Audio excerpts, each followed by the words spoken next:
Snatched from the shoulders of our ancestors, lying on cements of despair on which we were thrown by our daily realities, we have no view of Shirley Chisholm, the outspoken advocate for women and minorities who became the first black woman elected to Congress. Shirley Chisholm, who Robert Williams, president of the NAACP, called our Moses, who opened the Red Sea for us. We have no view of Maya Angelou, who read her poem on the pulse of the morning at the 1993 presidential inauguration, and who in 2011 was awarded the Presidential Medal of Honor by President Obama.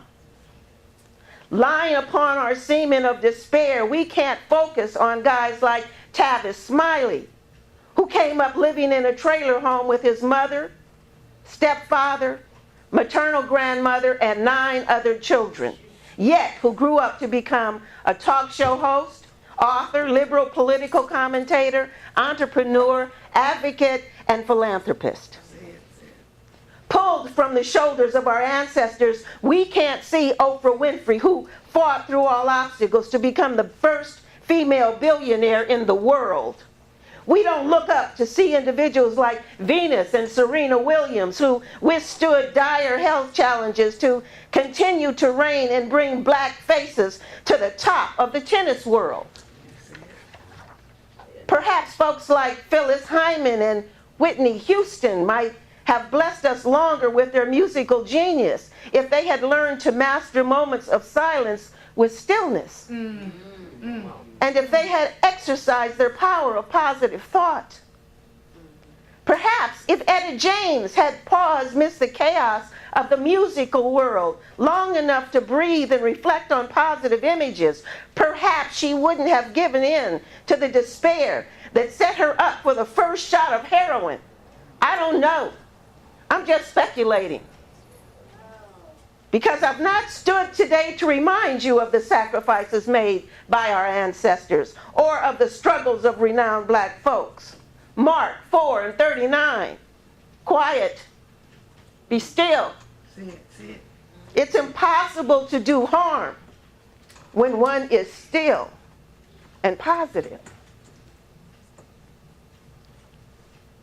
There was a time, black people, a time that I remember, when the news reported deplorable things and we could tell by the act if a black person was the perpetrator. There were just some things we didn't do. It was almost as if being the underdog at least protected us from making base, unethical decisions. There was a time, black people, a time when I remember, when respect for our parents was inbred in our Negro heritage, was written in indelible ink across our backside. Now our black children pay no heed to their parents and bear their backside above sagging pants. Phone message. Your mama's in the hospital. She wrecked her car and they found a crack pipe in her possession.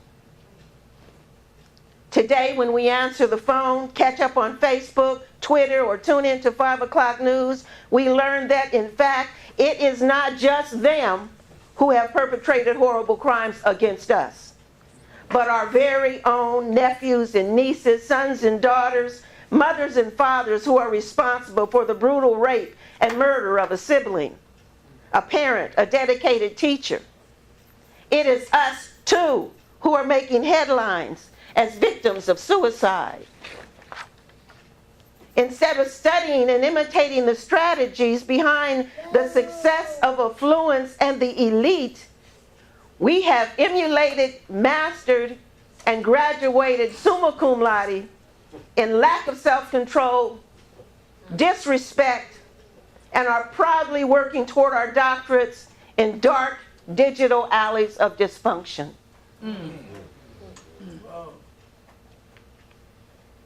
Nelson Mandela survived being locked up for 26 years. 26 years during which every day, reportedly, he spent breaking boulders.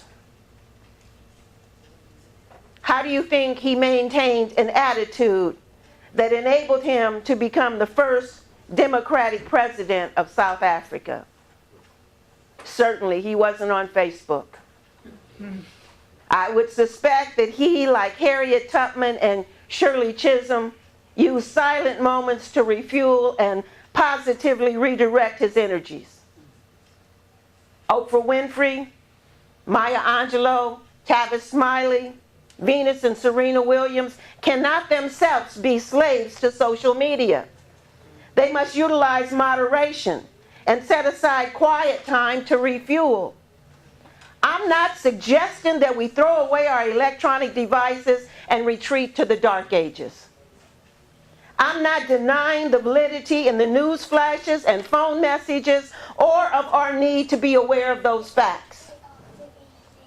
I am suggesting that each of us take a moment out of every day to be silent. Yes. A moment in which we only allow ourselves to think positive thoughts. Move away from each other. Turn off cell phones, iPods, iPads, television, stereos, radios. Give ourselves a moment of peace. Center ourselves in God. Be quiet. Be still. Technology's hold on our minds is life-threatening. The noise of man's intelligence is deafening us to our own cries. I'm not suggesting meditation or prayer. Elders spoke at length last Sunday about the importance of prayer, but too many people claim they don't know how to do either one.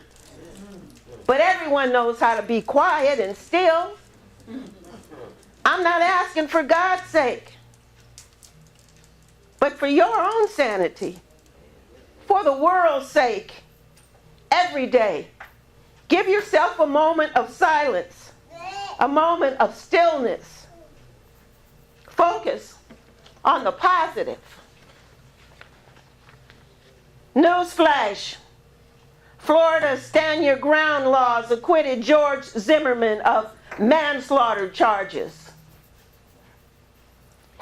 Take a moment. Allow God's breath to blow through the windows of your mind. Move away from the curtains of worry and dis-ease. Let positive air blow across the piles of whispered disasters. Be still. Breathe. Be silent.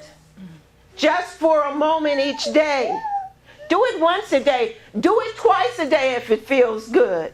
Give yourself a moment of positive silence and imagine what could happen if our silent moments coincide.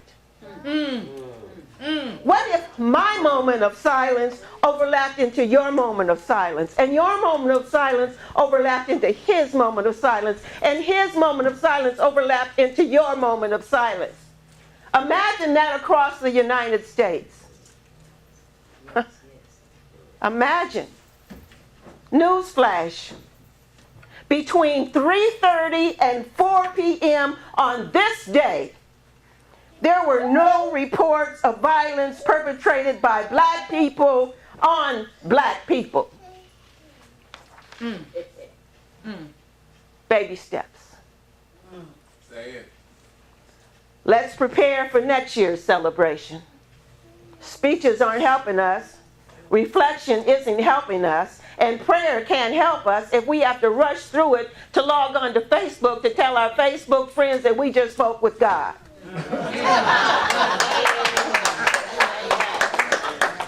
If we are still and silent, just for a moment every day, perhaps we may begin to hear the murmured prayers and songs that pave the way for our freedom. If we are still and silent just for a moment, perhaps we may begin to reflect on our personal blessings.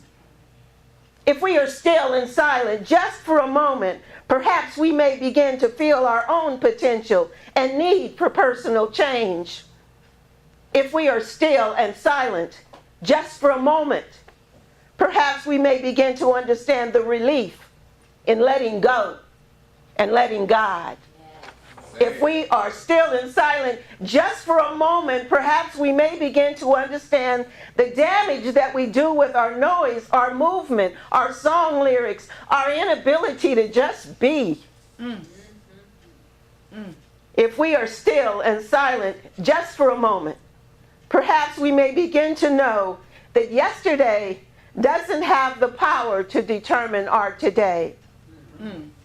If we are still and silent just for a moment, if we momentarily each day disconnect our brain waves from the transmission of negative noise, perhaps we may begin to enjoy and appreciate the reflections of our heroes and the contributions of the many great individuals who did not allow negative factors of the world to snatch them down from the staunch shoulders of their ancestors. Say it. Quiet. Be still. Thank you for your attention.